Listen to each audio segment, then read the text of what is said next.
everyone, this is Money Mom. Welcome to the channel. Today I want to talk to you guys about 10 effortless and easy ways to save money on groceries. The purpose of this video is for the beginner, and let me explain why.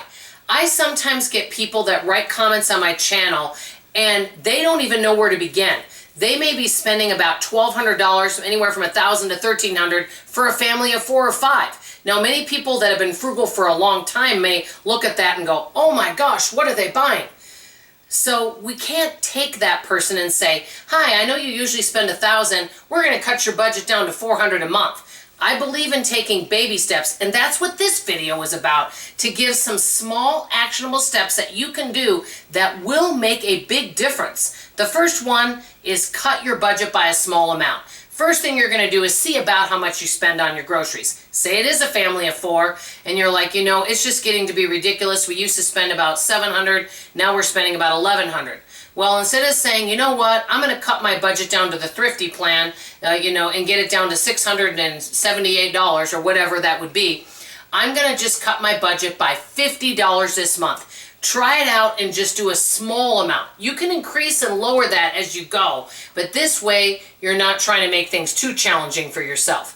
The next thing that I do every week, and I just did it last week, and it really saves, is I put one item back. I do that every time I go. I'm like, what can I go without this week? Sometimes it's 2 or 3 items. That generally saves anywhere from $10 to $20, depending how many items you put back. But there's always something that you don't absolutely need that you can put back. And anyone can do that, and that's easy. If I were to average it, that's probably going to save you, if you just put one item back, if you went every week, 4 weeks, that may save you anywhere from $20 to $40, just doing that. Okay, number 3, I do this all the time. There's always fun things I want to try. Let's say there's 2 items that I want and they're seasonal items. I say, okay, you can have this or you have this, but you can't have both. You could do that as a beginner. Say, you know what? My kids want both of these cereals, but I'm only going to get one. We can do other things besides cereal, but they're not having both. And you could tell your child, or let's say it's 2 snacks. I know you want both of these, but we're doing some budget cuts. Do you want this or do you want this? You let them pick. That can really save a lot of money, and that's something simple to do. Another thing that I do that really helps a lot, and this saves quite a bit. I used to have my husband run to the store for everything I would forget.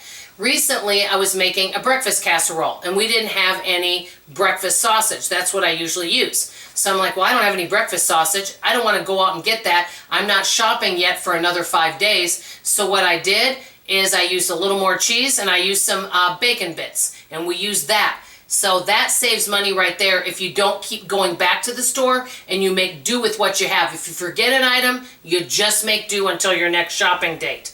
That really helps. Another big thing that I used to do, I love to do cooking and baking. If there is an ingredient that I don't have and I think I'm just going to use it one time, I either omit that ingredient depending what it is, or I find substitutes for it, especially when it comes to spices. That right there will help you. So if you think, oh, I want to make this recipe, I'm cooking at home, I'm saving so much money, and then you buy all these ingredients and go, gosh, I spent $18 on these ingredients that I may only use once.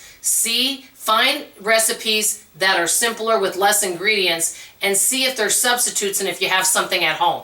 That's a pretty simple thing to do.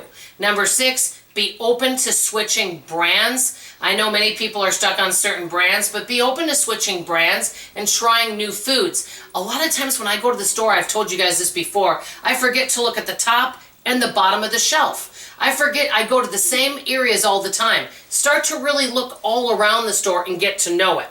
Next, number 7, be open to going to different stores and not getting all of your groceries at the grocery stores. Sometimes drugstores can have groceries. You can get groceries at a lot of different places, but be open to trying different stores. Find out their sales cycles. Find out what stores have good deals on each item.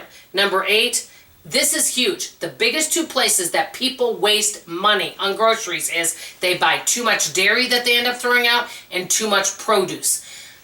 Think and caution yourself to perhaps, if you think you're wasting in any of these areas, buy less dairy and less produce, unless you're using it all. If you have no food waste, that's fantastic. But if you do feel like you're wasting, because dairy and produce are the two biggest things that people end up throwing away, and they waste a lot of it, consider buying less. That will save you money. Number 9, and I take this for sure, and this has really kept me under budget every single month of 2024. We take a calculator and use a calculator. And if I'm going over budget, I start putting stuff back. I bring a certain amount of cash with me, and that is it. So if I go over, I don't put it on my charge card like I used to. And I would pay off the charge right away, but whatever cash I have is it. That can also help us. Some people like using a debit card, and I understand that. But take a calculator with you so you know when you get up to the register, you're not going, surprise! Okay, and last but not least, this is one of my best tips. Pay attention to what your family is eating. What are they eating? What are they not eating? What food gets wasted? That is going to really help you so that you don't keep buying things that end up just sitting there. So let me know what you think. I kind of think of these as tips for beginners. If you have any tip for somebody that has a really high grocery budget but's not willing to do major changes, what are some small manageable steps or small things they can do that will save them some money? That's all I have to say for now. I love you, I appreciate you, and I hope to see you on tomorrow morning's video. Bye-bye now.